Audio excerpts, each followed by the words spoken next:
და დავბრუნდით სტუმართან ერთად შემოგვიერთდა ეროვნული ბიბლიოთეკის დირექტორი გიორგი კეკელიძე, მოგესალმებით და ვსაუბრობთ ინტეგრირებული ბაზების შექმნაზე უსინათლოებისთვის.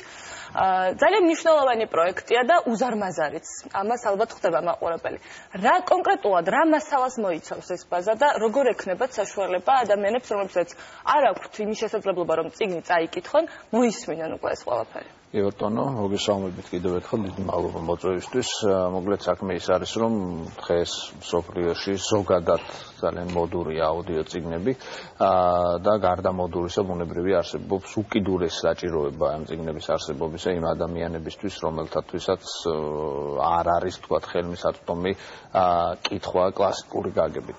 ცხადია არსებობს ბრაილის შრიფტი, რომელიც დღემდე აქტიურად მოიხმარება და რომელიც გარკვეულწილად ჯერ კიდევ არ არის ამოღებული ხმარებიდან იმ აზრით, რომ ძალიან ბევრ განვითარებულ ქვეყანაშიც კი თქვენ შეხვდებით ბრაილის წიგნით გაკეთებულ ბიბლიოთეკებს, მათ შორის ამერიკაშიც, მაგრამ როგორც სტატისტიკა გვაჩვენებს და სტატისტიკა ცხადია გულისხმობს განწყობებს ადამიანებისა დიდწილად და მიმართებას ამ საკითხთან უპირატესობას ადამიანები ანიჭებენ აუდიო წიგნებს, ანუ გულისხმობ იმ ადამიანებს, რომელთაც მხედველობის თვალსაზრისით აქვთ გარკვეული პრობლემები.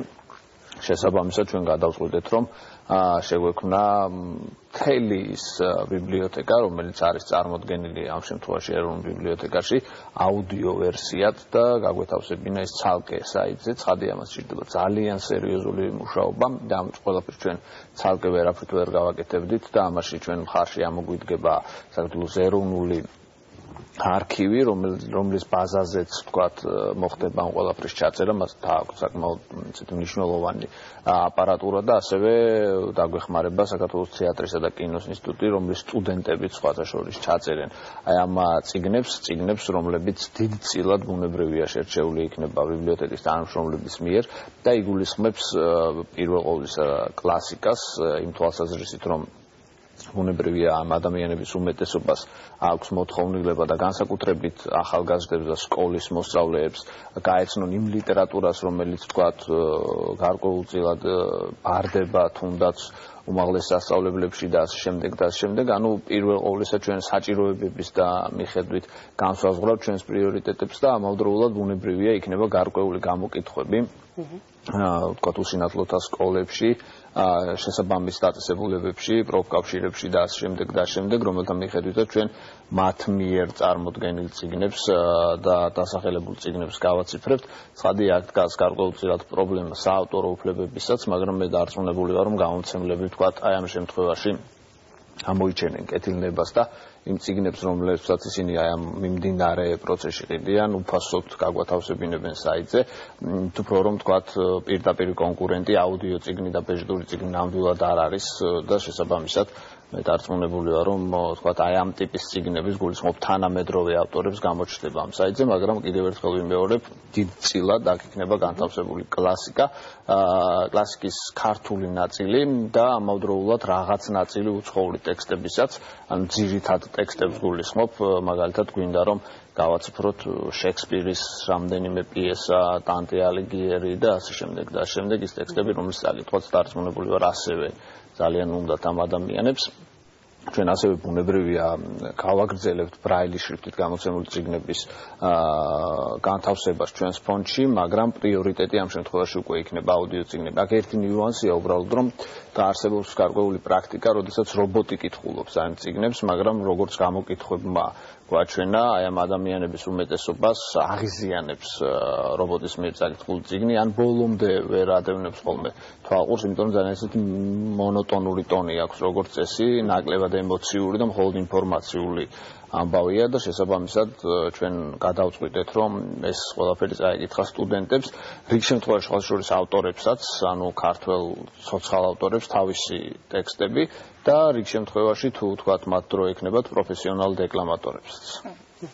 და ძალიან დიდი უპირატესობა ამ პროექტის სწორედ ის არის, რომ ვებგვერდზე იქნება ეს ყველაფერი განთავსებული და ყველას ვისაც კომპიუტერთან ხელი მიუწვდება, იქნება იმის შესაძლებლობა, რომ ეს ყველაფერი თან ჰქონდეს ეს კი, რაც შეეხება ვებგვერდს, თვითონ ვებგვერდიც ინტეგრირებული იქნება, გულისხმობ იმას, რომ ნებისმიერი თქვათ სამუშაო ღილაკი იქნება ხმოვანი და როდესაც ადამიანი თქვათ შევა რაღაც ფუნქციების შესასრულებლად ის ხილაკი თავის თქვათ დანიშნულებას ასე აუდიო ფორმატში ამცნობს და მე მგონია რომ თქვათ ეს კიდევ უფრო გავადვდეს ანუ შემდეგ არის მიღებული პრაქტიკა ბევრი პროგრამა არსებობს ამასთან დაკავშირებით რომლის მიხედვითაც თქვათ უსინათლოებს კომპიუტერთან ურთიერთობა უადვილდებათ სპეციალური კლავიატურებიც არსებობს და ასე შემდეგ რომელიც თქვათ ამ ყველაფერს აადვილებს მაგრამ ამ შემთხვევაში ხადახა ჩვენ კლავიატურებს ყველა მათგანს ვერც დავუყენებთ და არც ამის საშუალება არ გვაქვს ტექნიკურად შეუძლებელია მაგრამ არსებობს სხვა გზები რომელსაც ჩვენ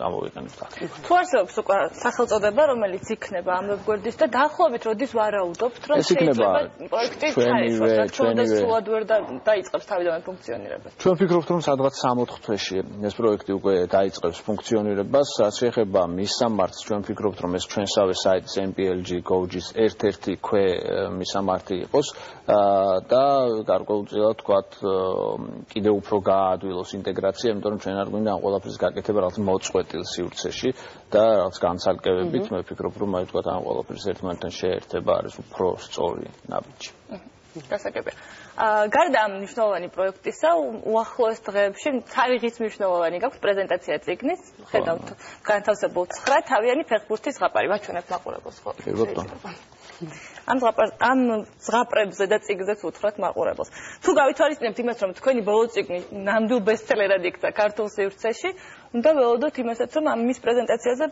ბევრ კითხვას ნახავთ არც ეტყვით ხა ეს წინასწარ მეტყველება მსგავს ტიპის ამბები ცოტა რთულია 1 აპრილს არის ამ წიგნის პრეზენტაცია დინამო არენაში განთავსებულ თოთ შესაბამის დაწესებულებაში მე ვფიქრობ რომ 1 აპრილი სიმბოლურია იმაზით რომ ფეხბურთს საერთოდ მოტყუება უყვარს თემი და აქედან გამომდინარე თქვა ამ აზრით შეიძლება სიმბოლურად მივიჩნიოთ სხვა მხრივ აქტუილები ნაკლებად წერია ძირითადად არის ასე კომპილაცია ლიტერატურის და ფეხბურთის, ანუ მხოლოდ ფეხბურთზე არ არის წიგნი, შერეულია გარკვეულწილად მხატვრული თვალსაზრისით და ძირითადად არის Manchester United-ზე, არის დინამოზე, საქართველოს ნაკრებზეც და ბუნებრივია ინგლისის ნაკრებზეც.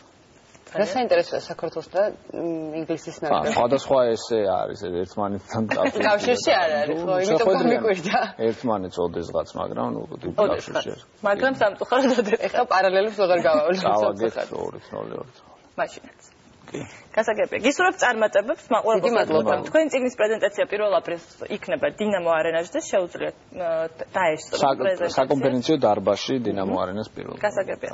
გარდა ამისა, ძალიან მნიშვნელოვანი პროექტი, რომელიც უსინათლოთათვის ინტეგრირებული ბაზების შექმნას ითვალისწინებს, დაახლოებით 3-4 თვეში ჩაეშვება. ჩვენი სტუმარი კი იყო ბატონი გიორგი კეკელიძე, ეროვნული ბიბლიოთეკის დირექტორი. ნახოთ რეკლამა და რამდენიმე წუთში დავბრუნდებით, დაგვალოდეთ.